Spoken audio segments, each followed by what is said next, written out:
সকাল বন্ধুরা, আজকের দিনটি হলো বৃহস্পতিবার। তো এখন ঘড়িতে সময় হয়েছে সকাল 6:30। তো সকালেই আগে বাগানের কিছু ফুল দেখিয়ে তোমাদের সাথে ব্লগটা শুরু করলাম। তো সকালের সমস্ত আশিবাসি কাজ বলতে আজকে যেহেতু বৃহস্পতিবার, আর জানোই তো বৃহস্পতিবার মানে এক্সট্রা অনেক কাজ থাকে, লাতা দেওয়া, ঘর মোছা। তো আমাদের যেহেতু মাটির বাড়ি, তো সেই জন্য ঘর মোছা তো নেই, কিন্তু লাতা দেওয়াটা আছে। তো লাতা দিয়েছি, লাতা দিয়ে তারপর রান্নাঘরের কিছু কাজ গুছিয়ে এখন চলে এসেছি ছাদে। গরম জল খেয়েছি, তোমাদের দাদাভাইকে চা করে দিয়েছি। তো এগুলো সমস্ত অফ ক্যামেরাতে করে এখন চলে এসেছি নিজের বিছানাটাকে গোছাতে। তো নিজের বিছানাটা গুছিয়ে তারপরে এই যে ড্রেসিং টেবিল, তারপর ওই পাশের যে টেবিলটা ছিল, এগুলো সমস্তটাই একটু ঝাড়পোছ করে নিলাম। আর এইখানে দেখো আমার এই সুইচ বোর্ডটা তো মানে একটু ধুলো জমে গিয়েছিল, কয়েকদিন ধরে মোছা হয়নি, তো সেই কারণে এখানটা মুছে নিলাম। আর এই যে পাশেই যে দেখতে পাচ্ছ কিবোর্ডটা, ওটা আমি ফ্লিপকার্ট থেকে 100 টাকা দিয়ে নিয়েছিলাম। তো কি তো সেইভাবে রাখা হয় না, আর ফোন রাখাও যায়, ওর ফোন রাখারও সিস্টেম আছে, কিন্তু সেইভাবে ব্যবহার করা হয় না। ওইখানে ওই জগন্নাথ দেবের একটা মূর্তি থাকে, আর টুকটাক কিছু জিনিস আমি ওই সেফটি পিন বা ওই ফোন বা চার্জার এগুলোকেই আমি ওখানে রাখি। তো এগুলোকেও ভালো করে পরিষ্কার করে নিলাম। এখানে দেখো, এখানে একটা তক্তা প্লাই দিয়ে আমি একটা মানে র্যাক করেছিলাম। তো এখানে আমার ওই লক্ষ্মী আর গণেশ আর সরস্বতী করে থাকতো। তো লক্ষ্মী ঠাকুরটা তো ভেঙে গেছে পড়ে গিয়ে, আর ওই গণেশ আর সরস্বতী আছে। তো এগুলো যেহেতু একটু ফাইবার টাইপের, তো সেই জন্য এগুলো দেখো নষ্ট হয়নি। মানে এগুলো প্লাস্টিকের ভেতরে ওই কিছু একটা মানে ওই মনে হচ্ছে হোয়াইট সিমেন্ট ভরে এগুলোকে তৈরি করা আছে, বেশ ভালো। এগুলো কিন্তু পড়ে গেলেও ভেঙে যায় না। তো এই দুটোকে সাজিয়ে রেখে দিলাম, গণেশজিকে আর হচ্ছে সরস্বতীকে। তো তারপরে এই যে দেখো ফাইনাল লুকটা আমার ঘরের। তো এইভাবে আমি আমার ঘরটাকে গুছিয়ে নিলাম। বাড়িঘর যেমনই হোক না কেন, শুধু সাজানো গোছানোর ইচ্ছা শক্তিটা দরকার। ইচ্ছে থাকলেই কিন্তু মাটির বাড়িকেও সুন্দর করে গুছিয়ে রাখা যায়, আমার সেটা মনে হয়। তো তারপর সোজা চলে এলাম স্নান ধান সেরে মন্দিরটা ধুতে। তো যেহেতু আজকে বৃহস্পতিবার, ঠাকুর মশাই আসবেন, তো তার আগে আমি আমার মতো করে নিজে পুজো করব। তো তারপর ঠাকুর মশাই এসে ঠাকুর মশাইয়ের মতো পুজো করবে। তো এখন মন্দিরটা ধুয়ে নিচ্ছি। এরই ফাঁকে তোমাদের দাদাভাই আর বাবু দুজনকেই খেতে দেওয়া হয়ে গেছে। তবে আমি আজকে কিছু এখনও খাইনি, কারণ বৃহস্পতিবার পুজো করব, তো সেই কারণে। আর এখন দেখো আমি ফুল তুলতে চলে এসেছি। তো এই গাছের ফুলগুলো, নীলকণ্ঠ ফুলগুলো হয়েছে অনেক ওপরে, হাত পাচ্ছে না। তো তাই এখানে মাটি একটু চুর করা ছিল, তো ওর উপরে আমি উঠে গিয়ে পাড়ার চেষ্টা করছিলাম। তো কয়েকটা মাত্র পারতে পেরেছি। তো এই তো দেখো ফুল তুলে নিয়ে চলে এসেছি। সাথে আমি ঠাকুরের সমস্ত বাসনগুলো তেঁতুল দিয়ে মেজে পরিষ্কার করে নিয়েছি। তো এরপর আমি এখন একটু মাথাটা, চুলটা মানে ভেজা আছে, তো চুলটা একটু মুছে নেব আর একটু সিঁদুর পরে নেব। তবে আমি সিঁথিতে সিঁদুর দিইনি, শুধু কপালে পরেছি। যেহেতু পুজো করব, তো খালি মাথায় বা খালি কপালে পুজো করতে নেই।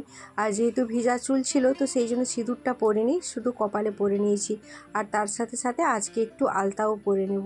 তো প্রতি বৃহস্পতিবার যে আলতা পরতে পারি সেরকমটা হয় না, কারণ সেরকম সময় হয় না। তো আজকে যেহেতু হাতে সময় ছিল, তো সেই জন্য ভাবলাম একটু আলতাটা পরে নিই।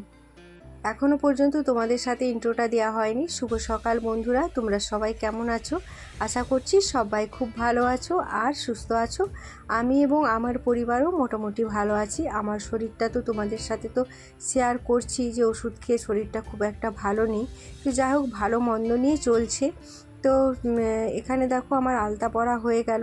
তো তোমরা সবাই কেমন আছো আমাকে অবশ্যই কমেন্টে জানিও, আর কে কোথা থেকে আমার ভিডিওটি দেখেছো অবশ্যই কমেন্টে জানিও। আর এইদিকে দেখো আমি ফল কেটে নিয়েছি, আর থালাতে করে আলাদা করে ঠাকুর মশাইয়ের জন্য সমস্ত ফুল ফল সমস্ত কিছু আলাদা করে রেখে দিয়েছি, আর আমি আমার নিজের জন্য আলাদা করে নিয়ে নিয়েছি।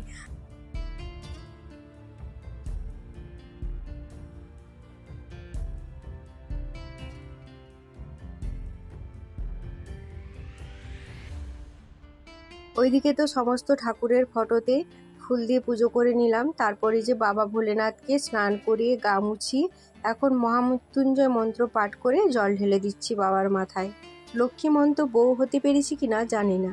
এই 20টা বছর ধরে সংসারে নানা রকম ভুল ভ্রান্তির মধ্য দিয়ে আজ এই জায়গায় এসে পৌঁছেছি, আর সবটাই কিন্তু শাশুড়ি মায়ের দেওয়া শিক্ষা। ওনার কথা মতো চলেছি। উনি যেরকমভাবে বলেছেন সংসারের যাতে মঙ্গল হয়, তো সেই রকমভাবেই চলার চেষ্টা করেছি। হয়তো জানি না ওনার মনের মতো হতে পেরেছি কি না, তবে সবসময় চেষ্টা করেছি, মা যেমন বলেছে তেমন করার চেষ্টা করেছি, তার কথা পালন করার চেষ্টা করেছি, আর সেই মতো তাকে অনুসরণ করে আজ এত দূরে এসে পৌঁছেছি। তবে কি বলো তো বন্ধুরা, শিক্ষার কোনো শেষও নেই আর শিক্ষার কোনো বয়স নেই। যে কোনো বয়সেই কিন্তু আমরা শিখতে পারি। তবে এই ইউটিউব প্ল্যাটফর্মে এসে কিছু করতে পারি না পারি, কিন্তু এখান থেকে অনেক কিছু শিখে যাচ্ছি।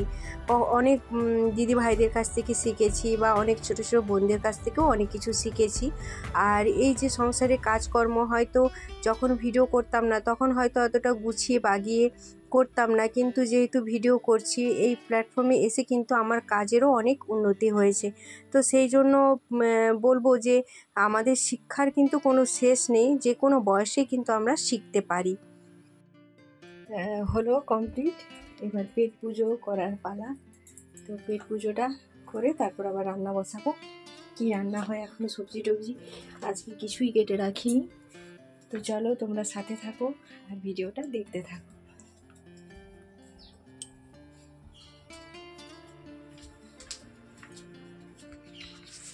নিচে এসে অনেকগুলো রান্নাই আমি কমপ্লিট করে নিয়েছি। এর ফাঁকে নিজের খাওয়া, তারপর ভাত, তারপর পটল ভাজা, কুঁদরি ভাজা, ডাল, এগুলো সমস্ত হয়ে গেছে। আর এখন বানাবো আমি বাঁধাকপির ঘন্ট। তো সবজি কাটলাম, সব কিছু অফ ক্যামেরাতে করে নিয়েছি। আবার রান্না করতে করতে ঠাকুরমশাই এলো। তো ঠাকুরমশাই আসতে আবার শাক বাজাতে গেলাম, প্রদীপ জ্বালতে গেলাম। তো সেই কারণে আজকে আর তোমাদের সাথে সেইভাবে রান্নার ভিডিও শেয়ার করা হয়নি। তো এখন দেখো এই যে বাঁধাকপির ঘন্টটা করব। তোমাদের দাদাভাই বাঁধাকপি নিয়ে এসেছিলো, ওই তো সোমবার করেছিলাম খিচুড়ি, বাকিটা তো ছিল। তো সেটা আজকে ঘন্ট করব। আর এখন দিনের বাঁধাকপি কী বলো তো, একটু মাছের মুড়ো টুড়ো হলে খেতে ভালো লাগে, কিন্তু ছেলে তো আবার খাবে না মাছের মুড়ো দিলে। তো সেই জন্য এখন এই যে দেখো প্রেসারে আমি আগে সেদ্ধ করে নিয়েছিলাম, নাহলে হয়তো ভালো সেদ্ধ হবে না। তো সেই জন্য সেদ্ধ করে নিয়ে এখন এমনি মানে নিরামিষই করছি, পেঁয়াজ আদা রসুন দিয়েছি, কিন্তু মাছ টাছ কিছু দিইনি। তো এখন কপির ঘন্টটা হয়ে গেলেই আমার মোটামুটি রান্না হয়ে যাবে। আর বাকি এদিকে আমার পটল ভাজা, কুঁদরি ভাজা, ডাল, এগুলো তো সমস্তটাই আমি করে নিয়েছি। তো প্রতিদিনের মতো যেমন বলে থাকি, তো সেরকম আজও বলছি বন্ধুরা, যদি আমার ভিডিও তোমাদের ভালো লেগে থাকে তাহলে অবশ্যই লাইক কমেন্ট করবে। আর যদি নতুন কোনো বন্ধু এসে থাকো আমার পরিবারে, অবশ্যই আমার যদি ভিডিও তোমাদের ভালো লেগে থাকে চ্যানেলটিকে সাবস্ক্রাইব করে আমার পাশে থেকে যেও। তো এদিকে দেখো রান্নাবান্নাটা তোমাদের সাথে আরও একবার শেয়ার করে দিলাম। পটল ভাজা, কুঁদরি ভাজা, ডাল, বাঁধাকপির ঘন্ট, আর আছে হাঁড়িতে আছে ভাত। তো খাওয়ার সময় একটু ঘি লেবু দিয়ে দেবো। তো তারপরে যে দেখো ঠাকুরের প্রসাদ তো কেউ তো খায় না, তোমাদের দাদাভাই আর আমি এই দুজনই খাই আমাদের বাড়িতে ঠাকুরের প্রসাদ হলে। তো তোমাদের দাদাভাইকে দিলাম আর আমি নিজে নিয়ে নিলাম। তো তারপর দুপুরের খাওয়া দাওয়াটাও সেরে নিলাম। তো এই যে থালা সাজানো হয়ে গেছে। তো চলো এখন দুপুরের খাওয়া দাওয়াটা সেরে নিই, তারপর তোমাদের সামনে আসছি।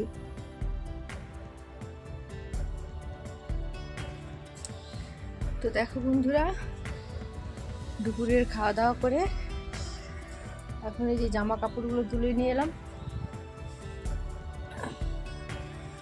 বিকেলে গুছাবো, এখন থাক, এখন একটু রেস্ট নেব। আর এই যে দেখো কেমন চোখগুলো কেমন ফুলে গেছে, আর এই যে পা দেখো।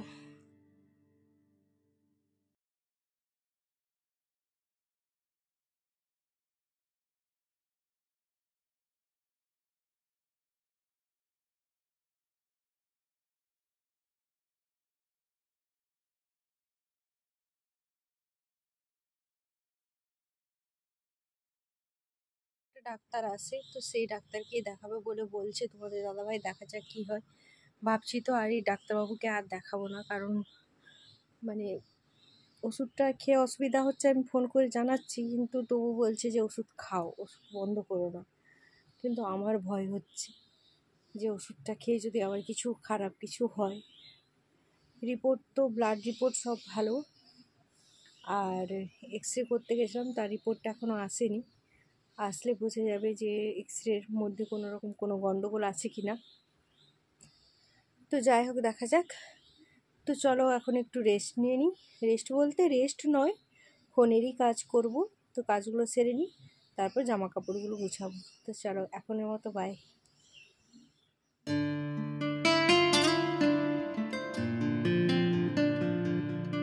বিকেলে কেমন আকাশে মেঘ করেছে দেখো, মনে হচ্ছে যেন এখনই বৃষ্টি নামবে। তো বিকেলে সমস্ত কাজবাজ গুছিয়ে তারপর সন্ধ্যা দেখালাম, সন্ধ্যা দেখিয়ে এখন চলে এলাম সোজা রান্নাঘরে। তোমাদের দাদাভাই বললো চা করতে, তো একটু আদা দিয়ে চা বানালাম ওর জন্য আর আমার জন্য, সাথে দুটো দুটো করে বিস্কুট নিয়ে নিয়েছি। আর আজকে রাতে বানাবো তালের ফুলুরি। তো তার জন্য দেখো এই যে কড়াইটার মধ্যেই আমি সমস্ত আটা, ময়দা, তারপর সুজি সমস্ত কিছু দিয়ে করে নিয়েছি, মাখিয়ে নিয়েছি। তবে আজকে না চাল গুঁড়ি ছিল না। আর ওই যে আমার ফাঁকিবাজি বিদ্যা, তো ওই কড়ার মধ্যে ছিল তালের মাঠটা, তো ওইটাতেই আমি করে নিয়েছি। তো এই যে এখন ভাজা চলছে। আর এই তালের ফুলুরি হলে না সত্যি ছোটোবেলার কথা মনে পড়ে। মা আগে যখন ভাজতো, মায়ের তো মানে ভেজে তুলতে না তুলতেই আমরা সবাই মিলে ফাঁকা করে দিতাম 5 বোনে মিলে। তো সেই সকাল মানে ছোটোবেলার কথাগুলো খুব মনে হয় এখন। বড় হয়ে মনে হয় কত কিছুই আনন্দ মিস করে দিয়েছি। তো ওই দিনগুলো সত্যিই খুব ভালো ছিল বন্ধুরা, না ছিল চিন্তা, না ছিল ভাবনা, শুধু আনন্দ মজা। তবে একটা জিনিসই কষ্ট লাগতো, ওই পড়তে বসতে, ওইটা হলে কষ্ট লাগতো। আর তখন তো এখন যেমন পড়াশুনোতে মারামারি নেই, বকাবকি সেইভাবে নেই, কিন্তু তখন ছিল। না পড়া পারলে কিন্তু ভালোই পেদানি খেতে হতো আমাদের। তো এই যে দেখো আমার ভাজা চলছে। তো আজকে মানে কারেন্টটা এত ডিস্টার্ব করছে, মাঝে মাঝে আসছে আর যাচ্ছে, আর ওইদিকে কিন্তু বাইরে বৃষ্টিও পড়ছে। তো চলো বন্ধুরা, আজকে আর ভিডিওটা কন্টিনিউ করলাম না, কারণ মানে শেষটা আর করতে পারিনি, কারেন্ট ছিল না বলে। তো আজকের ভিডিওটা এই পর্যন্ত রাখলাম। আর রাতে খাওয়ার জন্য একটু এই যে আলু ভাজা করে নিয়েছি। তো পিঠে খাওয়ার পর সবাই একটু মুড়ি খাবো, তো তার জন্য একটু আলু ভেজে নিয়েছি। তো চলো আজকের মতো টাটা, বাই বাই। সবাই ভালো থেকো, সুস্থ থেকো, নিজের খেয়াল রেখো, নিজের পরিবারের খেয়াল রেখো। আবার দেখা হচ্ছে আগামীকাল আরও একটি নতুন ব্লগের সাথে। চলো আজকের মতো শুভরাত্রি।